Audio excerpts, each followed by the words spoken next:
لا حول ولا قوة إلا بالله العلي العظيم. أعوذ بالله من الشيطان الرجيم. بسم الله الرحمن الرحيم. الحمد لله الذي نور قلوبنا ببلاء الحسين وأخيه وجده وأبيه وأمه وبنيه وشيعته ومواليه، وجلى عيوننا بالبكاء في عزائه ومصيبته، وجعل هاتين الموهبتين وسيلة لنا في نيل قربته وتحصيل رحمته.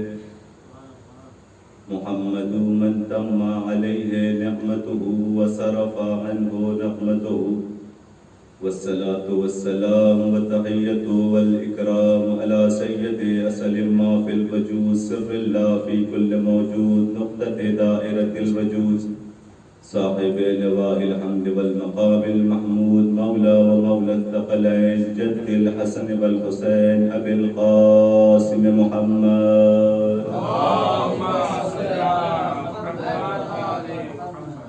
وعلى أهل بيته الطيبين الطاهرين المعصومين المنتجبين المنتخبين، ولعنة الله على أعدائهم أجمعين من يومنا هذا إلى قيام يوم الدين. أما بعد، فقد قال الله تبارك وتعالى في محكم كتابه المبين وأصدق الصادقين وقوله الحق. بسم الله الرحمن الرحيم. وَإِذَا سَأَلَكَ عِبَادِي عَنِّي فَإِنِّي قَرِيبٌ. صلوات میں بہم پر محمد و آل محمد.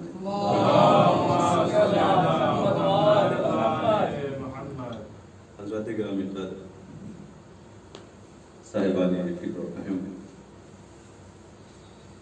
معزز محترم سامعین، اس سے قبل کہ میں اس آیت کے ذیل میں آپ کے سامنے معروضات بیان کروں، التماس ہے کہ ایک مرتبہ سورہ حمد اور 3 مرتبہ سورہ اخلاص کی تلاوت فرما کر مونی فیملی، لداخ فیملی اور تمام مرحومین کی روح کو وصال ہو.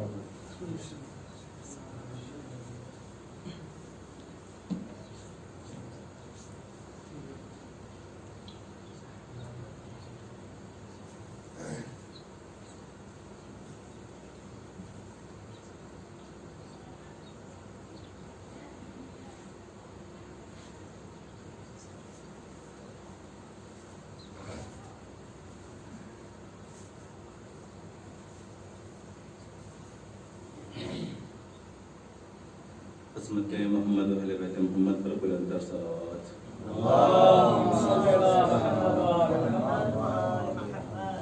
حضرات گرامی قدر، صاحبان فکر و فہم، قرآن مجید اللہ کی محترم اور بابرکت کتاب کہ جس میں انسانیت کی نجات اور فلاح کے لیے اللہ نے سارے اسرار محفوظ فرما دیے. اب انسان کی ذمہ داری یہ ہے کہ ان اسرار کو تلاش کر کے اپنی زندگی کو صراط مستقیم پر ڈال دے. انسان کی زندگی کا کوئی ایسا گوشہ نہیں ہے کہ جس کے بارے میں خداوند عالم نے قرآن میں تذکرہ نہ کیا ہو. انہی تمام تذکرے میں خداوند عالم نے انسانیت کو دعا کی طرف متوجہ فرمایا اور حکم ہوا وَإِذَا سَأَلَكَ عِبَادِي کہ جب میرے بندے میرے بارے میں سوال کرتے ہیں، پوچھتے ہیں، تو ان سے کہہ دو فَإِنِّي قَرِيبٌ کہ میں ان کی شہرت سے زیادہ قریب ہوں. اجیب دعوت الداعی اذا دعانی جب وہ مجھے پکارتے ہیں تو میں پکارنے والے کی صدا پر لبیک کہتا ہوں. عزیزان گرامی، خداوند عالم نے قرآن میں براہ راست دعا کرنے کا حکم دیا. دعا کرنا بظاہر جتنا آسان ہے واقعاً اتنا ہی مشکل ہے، اس لیے کہ دنیا میں کون سا انسان ایسا ہے جو محتاج نہیں، اور جو محتاج ہے یقیناً وہ طلب کرتا ہے. یہ اور بات ہے کہ ناواقف اسرار طلب مجبور کے آگے ہاتھ پھیلا دیتے ہیں، لیکن جو اس اسرار سے آگاہ ہوتا ہے، واقف ہوتا ہے، وہ بے نیاز سے طلب کرتا ہے۔ مجبور کے آگے ہاتھ کو پھیلا دینا یہ خوشامد کہلاتا ہے، اور بے نیاز کے آگے دست دراز کرنا یہ دعا کہلاتا ہے۔ دعا وہ عبادت ہے کہ جس کے بارے میں رسول اسلام نے ارشاد فرمایا الدعاء مخ العبادہ، کہ دعا عبادت کی روح ہے۔ دوسرے مقام پر ارشاد فرمایا کہ دعا وہ ہے کہ جو مومن کا ہتھیار ہے۔ جس طریقے سے انسان دنیا میں اگر کوئی اس پر حملہ ور ہوتا ہے تو انسان مادی ہتھیار کے ذریعے سے اپنا دفاع کرتا ہے، اسی طریقے سے جب کوئی مانوی چیز اور بلائیں اس پر حملہ ور ہوتی ہیں تو دعا کے ذریعے سے انسان اپنا دفاع کرتا ہے۔ دعا وہ ہے کہ انسان اگر چاہے اپنے خدا سے قریب ہونا تو دعا کے ذریعے سے انسان قریب ہو سکتا ہے۔ دعا وہ ہے جو تمام عبادات میں سب سے افضل ہے۔ کسی نے امام جعفر صادق علیہ السلام سے سوال کیا، پوچھا مولا دو لوگ مسجد میں داخل ہوں، ایک عبادت کرنے کے لیے آیا ہو، ایک دعا کرنے کے لیے آیا ہو، دونوں میں افضل کون ہے، دونوں میں بہتر کون ہے؟ امام نے فرمایا دونوں ہی بہتر ہیں۔ صحابی نے کہا مولا میں نے سوال یہ کیا ہے کہ ان دونوں میں افضل کون ہے، ان دونوں میں بہتر کون ہے؟ تو امام فرماتے ہیں جو دعا کرنے والا ہے وہ افضل ہے، اس لیے کہ دعا سب سے بڑی عبادت کا نام ہے۔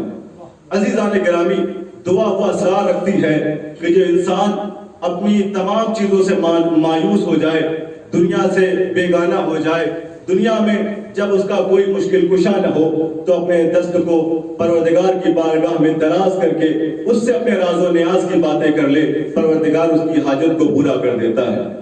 دعا وہ ہے کہ جب انسان دنیا کی تمام نعمتوں سے اپنا دل اچاٹ بیٹھے تو پھر دعا کے ذریعے سے آخرت کی نعمتوں سے انسان لو لگاتا ہے۔ دعا وہ ہے کہ جو انسان کو اس راز کو کشف کر دیتی ہے کہ جس سے عام انسان ناآشنا ہوتا ہے، آگاہ نہیں ہوتا ہے۔ دعا وہ ہے کہ جس کے لیے کسی زمان کی قید نہیں ہے، کسی مکان کی قید نہیں ہے۔ انسان کا دل جب بھی گھبرائے، جب بھی پریشان ہو، فوراً اپنے ہاتھوں کو بلند کر دے، پروردگار اس کی تمام پریشانیوں کو دور کر دیتا ہے۔ عزیزان گرامی، دعا وہ شے ہے کہ زمان کی قید نہیں ہے، مکان کی قید نہیں ہے۔ پروردگار بھی اس بات کو پسند کرتا ہے کہ اس کا بندہ اس کے سامنے دست دعا کو بلند کرے۔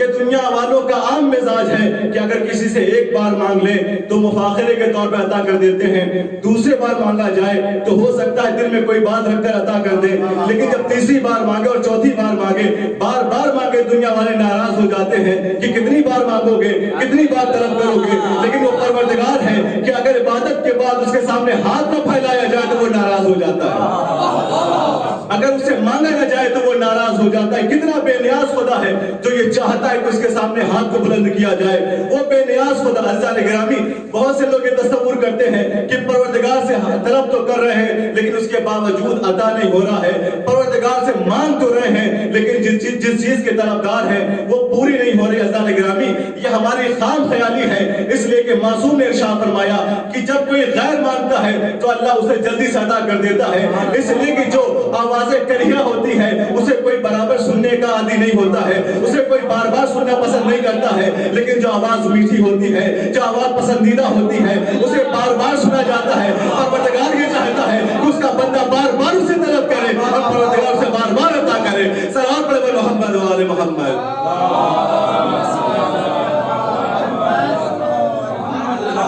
خدا یہ چاہتا ہے کہ اسے بار بار عطا کیا جائے، بار بار مانگا جائے۔ عزیزان گرامی، وہ خدا پسند کرتا ہے، محبوب رکھتا ہے کہ اس کا بندہ اس سے سوال کرے۔ لیکن عزیزان گرامی، یہ ہمارا مزاج ہے۔ ہمارے ایک استاد کہا کرتے تھے کہ استاد فرماتے ہیں کہ دعا کے لیے یقین شرط ہے، اگر یقین نہیں ہوگا تو پھر دعا میں قبولیت کی کوئی بات باقی ہی نہیں رہ جاتی۔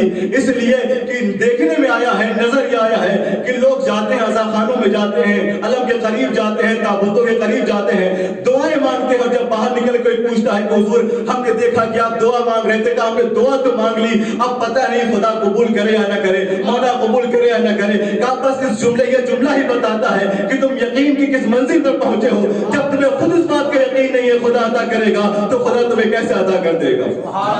اور معصوم فرماتے ہیں کہ اگر بے یقینی کے ساتھ تم دعا مانگ رہے ہو یا تجربے کے لیے دعا مانگ رہے ہو تو پھر یہ خدا کی توہین ہے، اس لیے کہ اگر تم کسی کے پاس جاؤ اور یقین نہ ہو کہ وہ تمہیں عطا کر دے گا تو پھر وہ اس کی توہین ہے جس سے تم طلب کر رہے ہو۔ عزیزان گرامی، اس لیے معصوم نے ارشاد فرمایا کہ اگر تم چاہتے ہو کہ اپنی دعاؤں کے ذریعے سے خدا کے قریب ہو جاؤ تو پھر ہماری دعاؤں کا سہارا لو۔ عزیزان گرامی، میرا عنوان آپ حضرات کے ذہن میں ہے، میرے بھی ذہن میں بھی ہے، سیرت امام سجاد بیان کرنا ہے۔ تو دعا وہ شے، معصوم فرماتا ہے اگر تم یہ چاہتے ہو کہ خدا کے قریب ہو جاؤ تو ہماری دعاؤں کا سہارا لو۔ عزیزان گرامی، معصوم ہی اصل رموز دعا کو بیان کرنے والے ہیں، اصل اسرار دعا کو بیان کرنے والے ہیں، معصوم بیان کرنے والے ہیں کب، کس موقع پر، کس طریقے سے، اللہ کے کس نام کے ذریعے سے اللہ کو خطاب کرو تو تمہاری کون سی دعا قبول ہوگی، تمہاری کون سی دعا پوری ہوگی۔ عزیزان گرامی، بعد قرآن اگر ہمارے پاس کوئی بڑے سرمائے ہیں تو دو بڑے سرمائے ہیں، ایک کا نام نہج البلاغہ ہے، ایک کا نام صحیفہ کاملہ ہے۔ نہج البلاغہ میں مولا کائنات اپنے خطبات کے ذریعے سے یہ بتایا کہ خدا کیسا ہے، کن صفات کا مالک ہے، کس عظمتوں کا حامل ہے۔ تو جس طریقے سے نہج البلاغہ میں یہ بتایا گیا خدا کیسا ہے، اس کی صفات کیا ہے، اس کے کمال کیا ہے، اس کا وقار کیا ہے، اس کی بلندی کیا ہے، اس کا مزاج کیا ہے، اسی طریقے سے صحیفہ کاملہ میں یہ بتایا گیا کہ جب تم یہ سمجھ لو کہ خدا کیسا ہے، وہ کس عظمتوں کا مالک ہے، کس بلندیوں کا مالک ہے، تو اب دعاؤں کے ذریعے سے خدا کی بارگاہ میں جاؤ تو کیسے جاؤ، اس کے سامنے طلب کرو تو کیسے کرو۔ عزیزان گرامی، قرآن کے بعد اگر کوئی دو بڑے سرمائے ہیں تو یا تو وہ صحیفہ کاملہ ہے یا نہج البلاغہ ہے۔ نہج البلاغہ ہمیں یہ بتاتی ہے کہ خدا کیسا ہے، تو صحیفہ کاملہ ہمیں یہ بتاتی ہے کہ خدا سے مانگا جائے تو کیسے مانگا جائے۔ عزیزان گرامی، دو بڑے سرمائے ہیں ہمارے پاس، نہج البلاغہ، صحیفہ کاملہ۔ لیکن عزیزان گرامی، صحیفہ کاملہ کی عظمت یہ ہے، صحیفہ کاملہ کی بلند مرتبی یہ ہے کہ نہج البلاغہ میں بعض خطبات میں جہاں مخالفین کی نسیں دبتی ہیں تو یہ کہتے ہوئے نظر آئے کہ یہ کلام امیر نہیں ہے بلکہ سید رضی کی اپنی اختراع ہے، سید رضی نے خود اس کو گڑھا ہے۔ لیکن عزیزان گرامی، صحیفہ کاملہ کا کمال یہ ہے، دنیا نے بہت مطالعہ کیا، بڑی کوششیں کی، بڑے اسرار نکالے، لیکن کوئی یہ کہتا ہوا نظر نہیں آیا کہ یہ دعا امام سجاد کی نہیں ہے، یہ دعا امام زمان معصوم سے ادا نہیں ہوئی بلکہ کسی اور نے لکھا ہے۔ عزیزان گرامی، سب اس بات پر متفق ہے، سب اس بات پر جمع ہے کہ صحیفہ کاملہ امام سجاد کی دعاؤں کا مجموعہ ہے۔ اور عزیزان گرامی، یہ دعا کا مجموعہ ایسا نہیں ہے کہ کسی نے جمع کر دیا ہو بلکہ خود امام نے اپنے سامنے امام باقر کو بٹھایا، اپنے سامنے زید شہید کو بٹھایا اور بٹھانے کے بعد ان دعاؤں کو قلم بند کروایا اور نسل بعد نسل یہ دو نسخے امام باقر سے ان کی نسل میں چلے، جناب زید شہید سے ان کی نسل میں چلے۔ لیکن ایک مرحلے پر آ کر جب دونوں کو جمع کیا گیا تو ایک زبر زیر کا بھی فرق نہیں تھا، زبر زیر کا بھی فرق نہیں تھا، اس لیے کہ کلام معصوم ہے اور کلام معصوم میں کوئی زبر زیر کا بھی فرق نہیں کر سکتا۔ اور دنیا میں اتنی تابی نہیں تھی، اتنی قوت بھی نہیں تھی کہ امام سجاد کے فصیح و بلاغ کلام میں ایک حرف کا بھی اضافہ کر سکتے۔ بلاغت کی اس منزل پر ہے امام کا وہ کلام۔ اور عزیزان گرامی، امام اپنی دعاؤں کے ذریعے سے دنیا والوں کو متوجہ کر رہے ہیں، بتا رہے ہیں کہ دیکھو ہماری دعاؤں میں جب اتنا اثر ہے تو ہمارے وجود میں کتنا اثر ہوگا۔ ہم جس اسرار کے ذریعے سے اپنے پروردگار سے طلب کرتے ہیں تم سمجھ بھی نہیں سکتے کہ ان الفاظ میں کیا اسرار پوشیدہ ہیں۔ اس لیے کہ یہی زین العابدین ہے۔ عزیزان گرامی، عبادت کے لیے جو بنیادی شرط یہ ہے کہ معرفت کے ساتھ ہونی چاہیے۔ اگر کوئی عبادت بغیر معرفت کا انجام پا رہی ہے تو وہ عادت کہلائے گی، عبادت نہیں کہلائے گی۔ عبادت کے لیے شرط یہ ہے کہ معرفت ہو۔ عزیزان گرامی، معرفت کا سرچشمہ ہے کیا؟ جب ہم نے علماء سے پوچھا کہ یہ بتائیں کہ ہم خدا کی معرفت حاصل کریں تو کیسے کریں، خدا کو پہچانے تو کیسے پہچانے، تو علماء نے کہا کہ ہماری معرفت کے لیے اللہ کی خلقت کافی ہے۔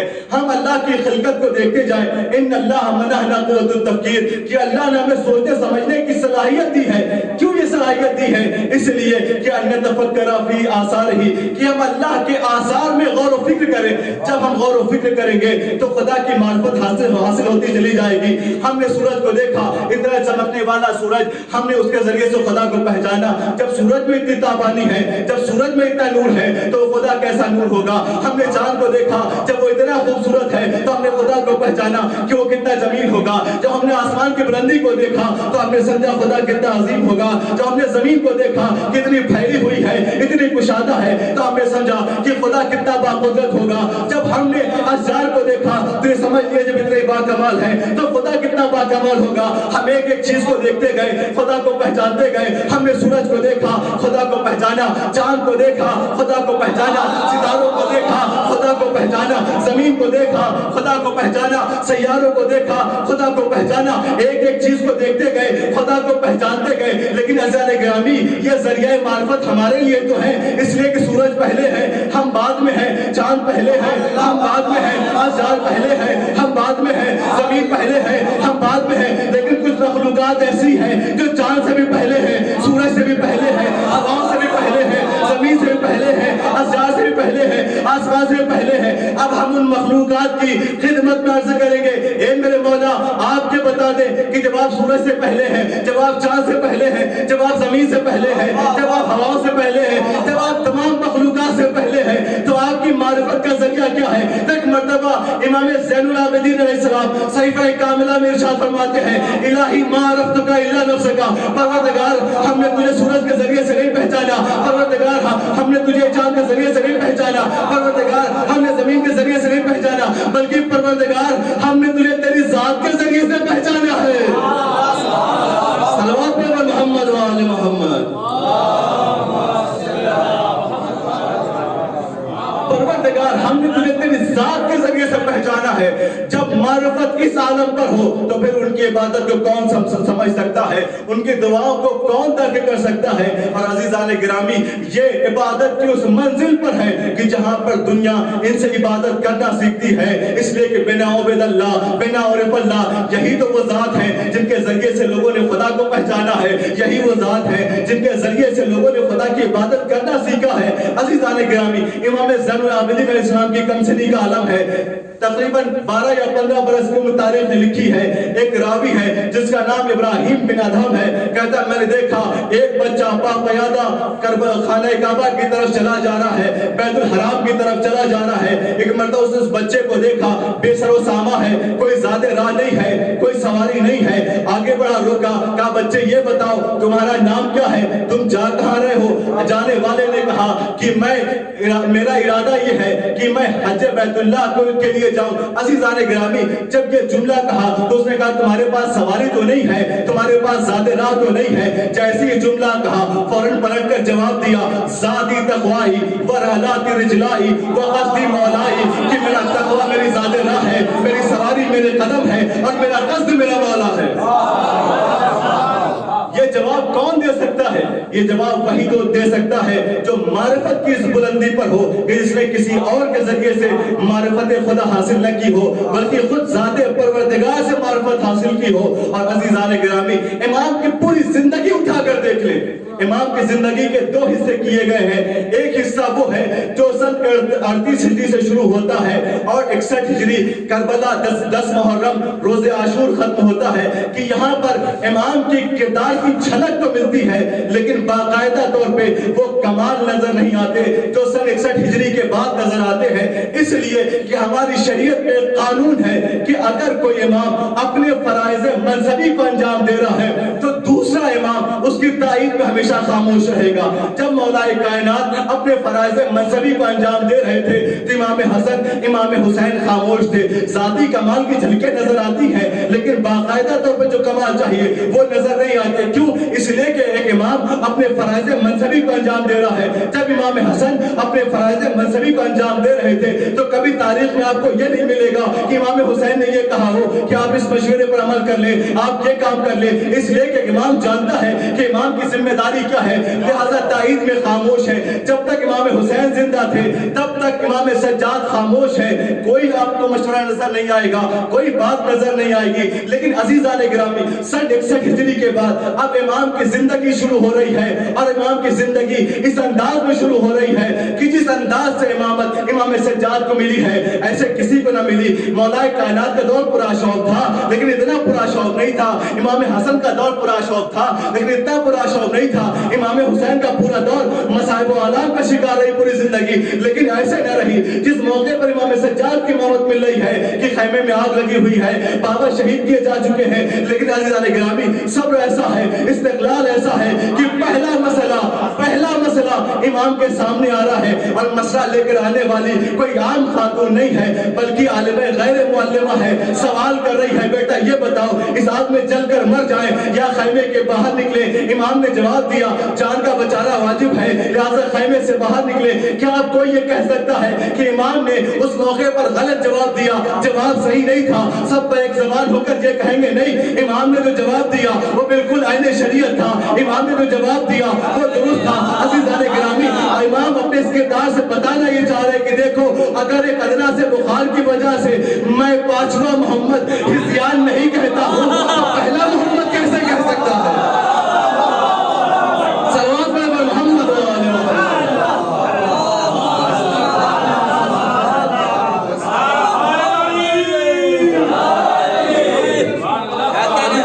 اب امام کی زندگی شروع ہو رہی ہے.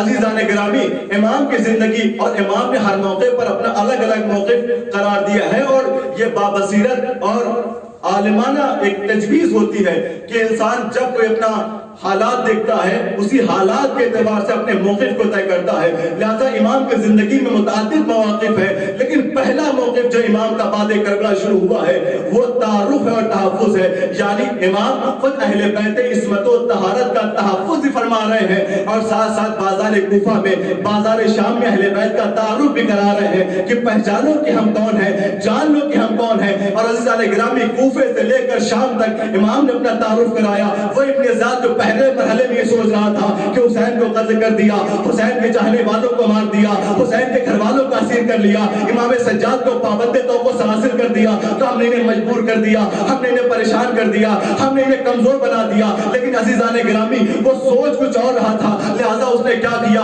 پورا بازار سجایا. بازار سجانے کے بعد امام کو بازار میں بلایا ہے عزیزان گرامی. لیکن امام نے موقع دیکھا، وہ جو ابن زیاد کے ذہن میں چل رہا تھا، وہ جو پلاننگ جو ابن زیاد نے کی تھی امام سجاد نے اس کے منصوبے کو اسی پر پلٹ دیا.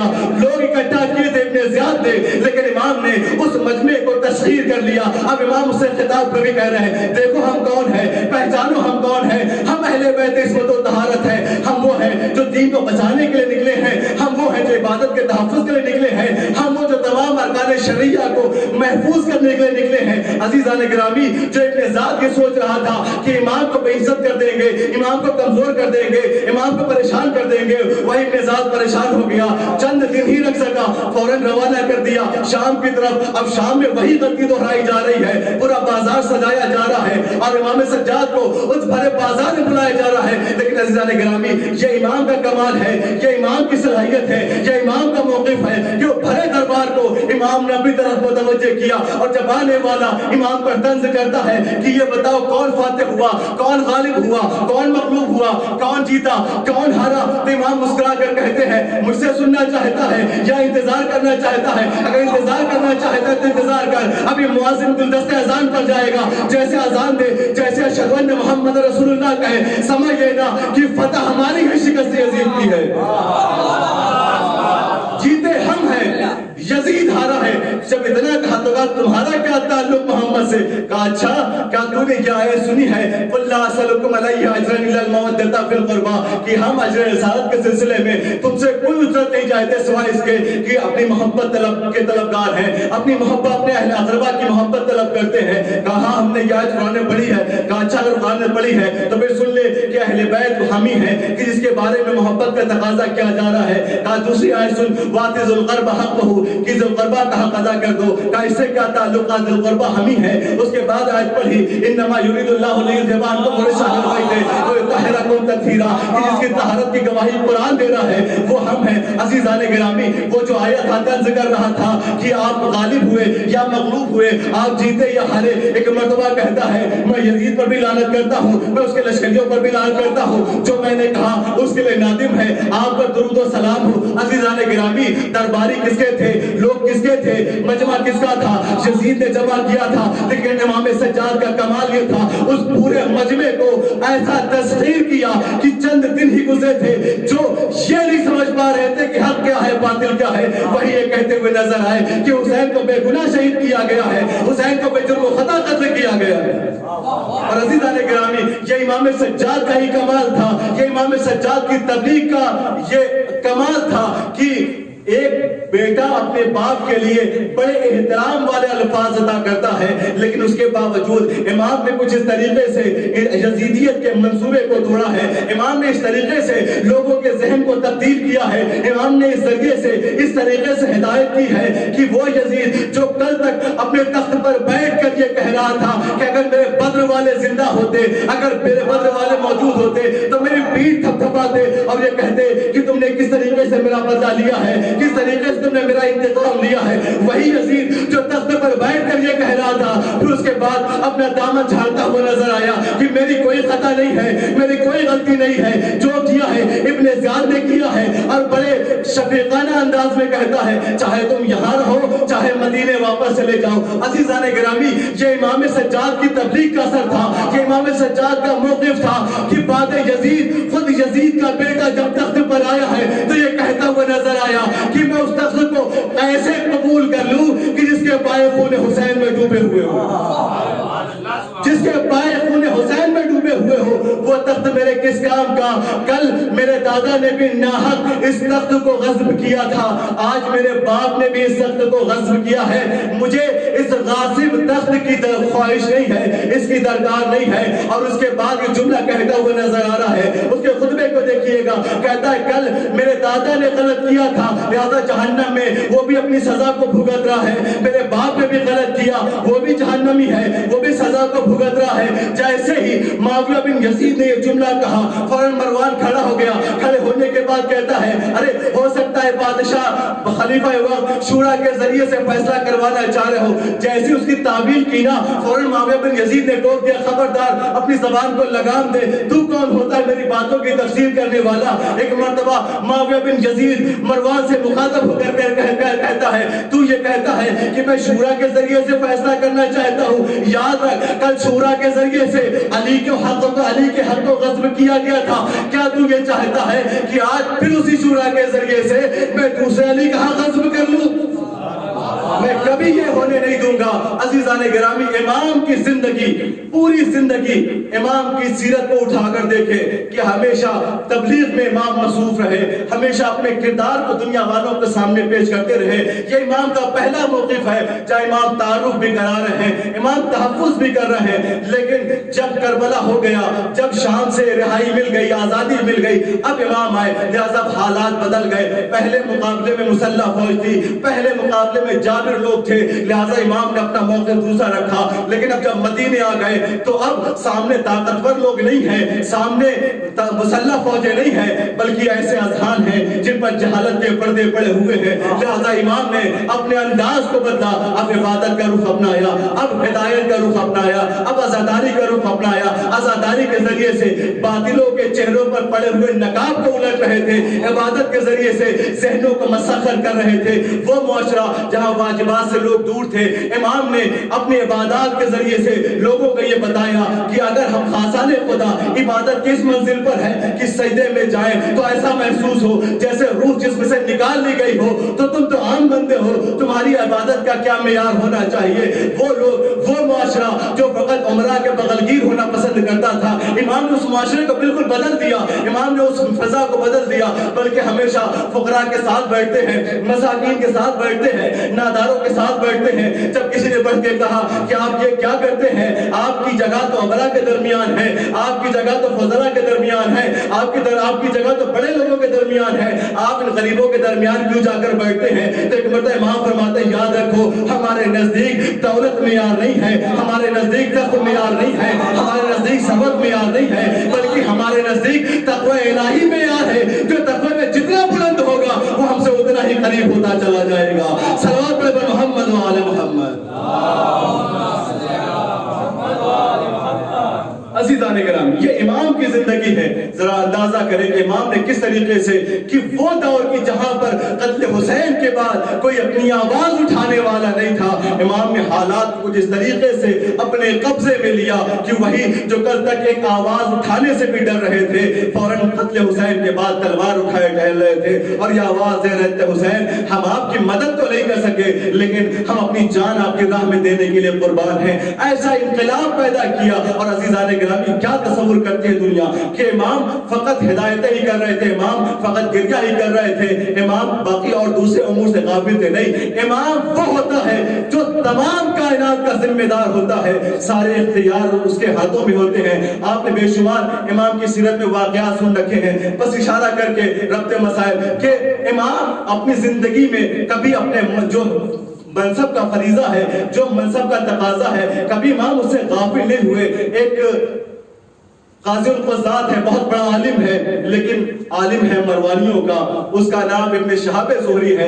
ابن شہاب زہری, اس کے سامنے ایک چور کو لایا گیا, اقبال جرم کے لیے اس نے اسے سزا دی لیکن اس نے جرم قبول نہ کیا, اسی اسنا میں وہ مر گیا. ابن شہاب زہری اپنے آپ کو گنہگار سمجھنے لگا, لہذا صحرا میں چلا گیا, اپنے کپڑوں کو پھاڑ لیا, بالوں کو بکھرا لیا اور خاک کو اٹھا کر اپنے بالوں میں ڈالتا ہے, خدا سے توبہ کرتا ہے. امام سجاد حج کرنے کے لیے بیت اللہ پہنچے ہوئے, کسی نے آ کر کہا کہ مولا آپ نے سنا جو قاضی القضات تھا, جو مروانیوں میں جو فیصلے کیا کرتا تھا, عدالت میں بیٹھا کرتا تھا, فیصلہ کیا کرتا تھا, وہ مجنون ہو گیا ہے, پاگل ہو گیا ہے. امام نے کہا کیا ہوا؟ اس نے پورا قضیہ بیان کیا. امام نے کہا جاؤ جہاں بھی ابن شہاب زہری مل جائے جا کر اسے میرے پاس لے کر آؤ. عزیزان گرامی, گیا وہ شخص, ڈھونڈ کر لایا, ابن شہاب زہری آیا, حالت غیر ہے, بال بکھرے ہوئے ہیں, مٹی سے بھرے ہوئے ہیں, تمام کپڑے میلے کچلے, جگہ جگہ سے پیول پھٹے ہوئے. ایک مرتبہ امام نے اس کو دیکھا اور امام فرماتے ہیں تو نے یہ اپنا حال کیسا بنا رکھا ہے؟ خدا نے تجھے علم اس لیے عطا نہیں کیا کہ تو اپنا حال غیر کر لے, اپنے بالوں کو بکھرائے ہوئے صحرا کی خاک چھانتا رہے, بلکہ علم اس لیے عطا کیا ہے تاکہ دوسرے تیرے علم سے فائدہ اٹھا سکے. کہا, ہاتھوں کو جوڑا, کہتا ہے مولا میں کیا کروں, میں اتنا بڑا گنہگار ہوں, مجھ سے قتل ہو گیا. کہا کیا ہوا؟ کہا میرے پاس ایک ملزم کو لایا گیا تھا, ابھی اس کا جرم ثابت نہیں ہوا تھا, مجرم نہیں تھا بلکہ ملزم تھا, میں نے اقبال جرم کے لیے اس کو سزا دیا لیکن وہ جرم کو قبول کرنے سے پہلے ہی مر گیا. مولا میرے ذمے اس کا قتل عائد ہے, لہٰذا میں اپنے لیے تائب ہوں, میں خدا کی بارگاہ میں استغفار کر رہا ہوں کہ پروردگار میرے گناہ کو معاف کر دے. ایک مرتبہ امام فرماتے خدا تیرے اس گناہ کو معاف کر دیتا قتل والے, لیکن جو تو اب گناہ کرتا ہے خدا اسے معاف نہیں کرے گا. ایک مرتبہ میں شہاب زہری ہاتھ جوڑ کر کہتا ہے مولا میں پہلے سے ایک گناہ میں ملوث ہوں, میں پہلے سے ایک گناہ پر نادم ہوں اور اسی کے لیے توبہ کر رہا ہوں, پتہ نہیں میرا پروردگار مجھے معاف کرے یا نہ کرے. آپ کہہ رہے ہیں میں دوبارہ گناہ کر رہا ہوں. امام فرماتے ہیں ہاں تو اب ایک اور گناہ کر رہا ہے, وہ تیرا قتل والا گناہ معاف ہو جائے گا, لیکن جو تو اب گناہ کر رہا ہے خدا اسے معاف نہیں کرے گا. کہا مولا گناہ کیا ہے؟ ایک مرتبہ مولا فرماتے ہیں اس لیے کہ تو رحمت خدا سے مایوس ہو گیا ہے. خدا ہر گناہ کو معاف کر سکتا ہے لیکن جو اس کی رحمت سے مایوس ہو جائے خدا اس کو کبھی معاف نہیں کرتا ہے. صلوات پڑھیں محمد و آل محمد. یہ امام کی حیات طیبہ ہے, یہ امام کی سیرت ہے. عزیزان گرامی, پورے تاریخ میں امام کی زندگی کو اٹھا کر دیکھیں, امام خدمت خلق بھی کر رہے ہیں, امام ہدایت بھی کر رہے ہیں, امام لوگوں کو مشکلوں سے بھی نجات دے رہے ہیں, اور امام زمین پر بیٹھ کر آسمان پر بھی نگاہ رکھے ہوئے آنے والا کہتا ہے میں بہت بڑا نجومی ہوں, میں آسمان کے تمام حالات سے باخبر ہوں, میں ستاروں کی چالوں کو جانتا ہوں, جو حوادث ہونے والے ہیں ان سے بھی آگاہی رکھتا ہوں. امام سجاد فرماتے ہیں اچھا تو اتنا بڑا عالم ہے, کیا